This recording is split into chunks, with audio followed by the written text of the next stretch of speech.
রসূল নামে কে এলো দুনিয়ায় রে, রসূল নামে। ওরে আকাশেরই চাঁদ যেন, ওরে আকাশেরই চাঁদ যেন জমিনে উদয় রে, রসূল নামে। সেই ফুল যদি না ফুটিত আমার আল্লাহ কিছুই পয়দা না করিত রে,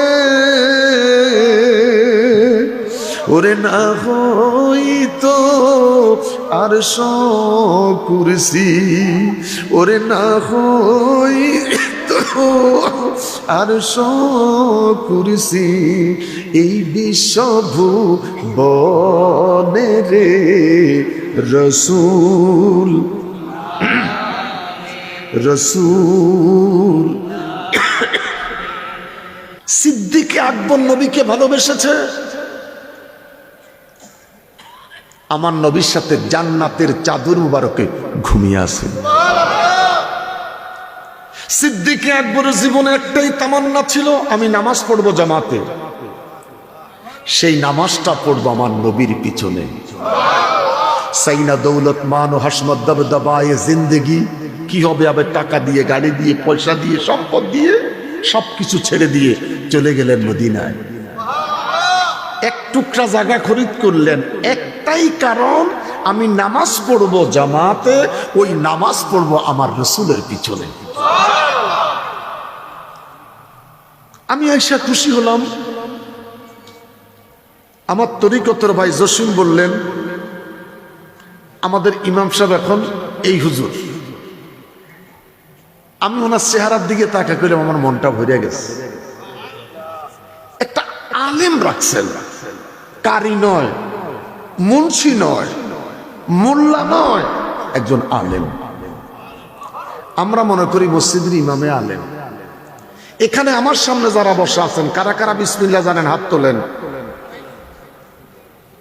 চাচা বিসমিল্লাহ জানেন না? আরে বেটা, আমি ফুতে কইছি এরি, সবে একটু বিসমিল্লাহটা পড়েন। অনেক জায়গায় ওয়াজে গেলে যাওয়ার সময় দেশে বাদামের চুলকা পাওয়া যায়, তো বক্তা ওয়াজ করে গাম ছুড়ে, আর আমনে বাদাম খানার ওয়াজ শুনেন। আমনে মোল্লা কাজীমুদ্দিনের রুহানি সন্তান, প্রথম কাতারের মুসল্লি, আমনে যদি ফান খানার ওয়াজ শুনেন, একই অবস্থা।